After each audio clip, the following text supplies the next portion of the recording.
My name is Walter Briggs, and I've been wearing the same pair of leather shoes for almost 20 years.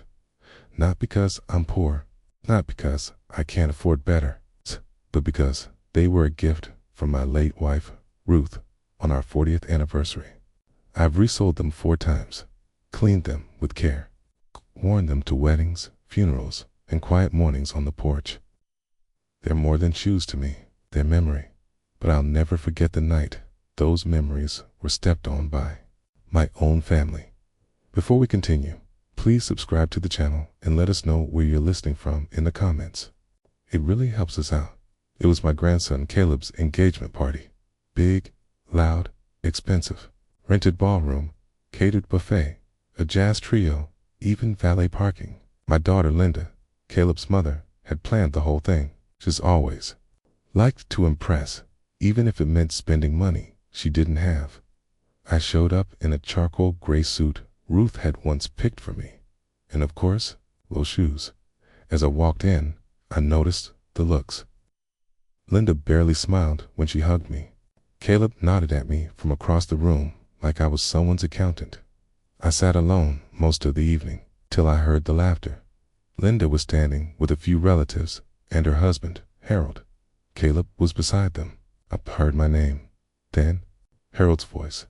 "Did you see Dad's shoes? Looks like he walked here from 1953. More laughter. Then Linda added, "I told him to get a new pair, but he insists they have sentimental value." She even did the little air quotes with her fingers. Then Caleb, the boy I used to carry on my shoulders, said loud enough for anyone nearby to hear, "We should have put a dress code, or at least a no museum pieces rule." They all laughed again. I didn't move. I just stood behind a pillar, listening, not angry, just hollow. The kind of hollow that feels like a cold wind inside your chest. That's when the server came by and quietly said, "Mr. Briggs, would you like a drink?" She smiled kindly, didn't look at my shoes. I nodded and whispered, "Water's fine, thank you." She smiled again. "I like your shoes, by the way. Old stuff lasts longer than new." That one line from someone I didn't even know was enough to remind me I wasn't invisible, that I hadn't come from nothing. I sat down at the edge of the room, watched the dancing, and thought about Ruth. She would have told me not to get upset, to let pride do its work quietly, and that's exactly what I planned to do. You see, what they didn't know, what none of them ever cared to ask, was that I helped fund that entire party. Not directly, not with a check. But a few months earlier, Linda had asked to borrow against the inheritance. Something about cash flow and short-term delays. I'd approved a $1.7 million withdrawal from a trust account I had set up years ago. She never thought I monitored closely, and she never asked how I was able to fund such a large trust. She assumed I was old and fading, that the man in the old shoes was also a man with no power. They forgot who built the ground they now danced on. But I didn't forget. That night, while they laughed at my shoes, I was planning to remind them who still walked in them.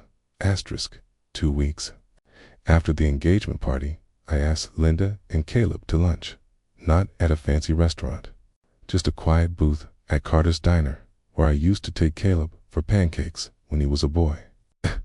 He looked uncomfortable the moment he sat down, like the smell of butter and coffee was beneath him now. Linda didn't even pretend to smile.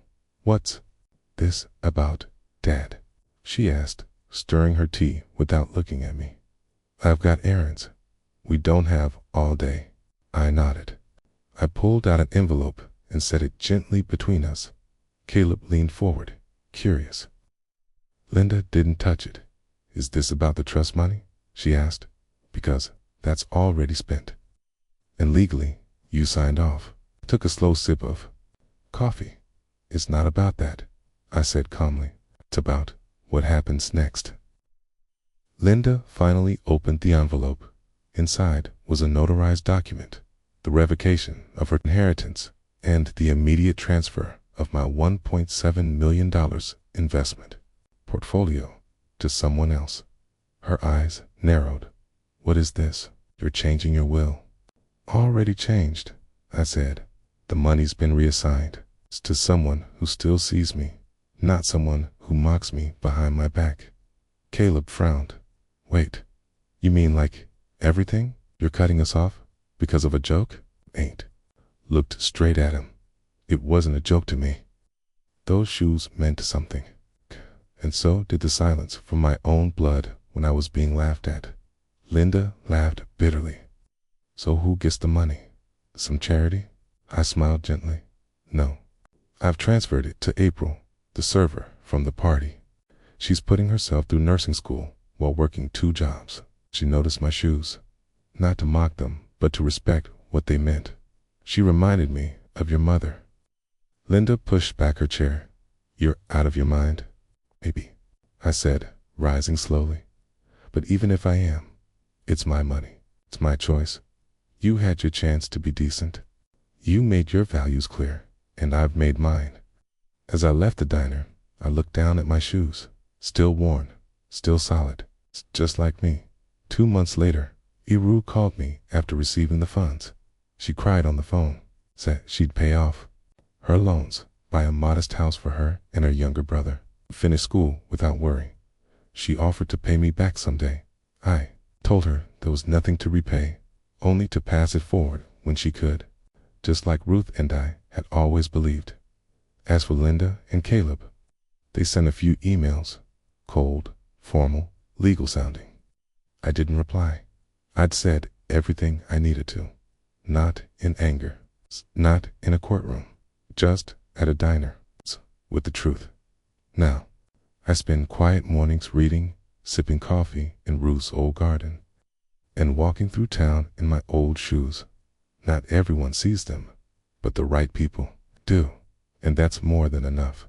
Asterisk, justice served, not with noise, but with quiet dignity. If you enjoyed this story, be sure to subscribe and stay tuned for more.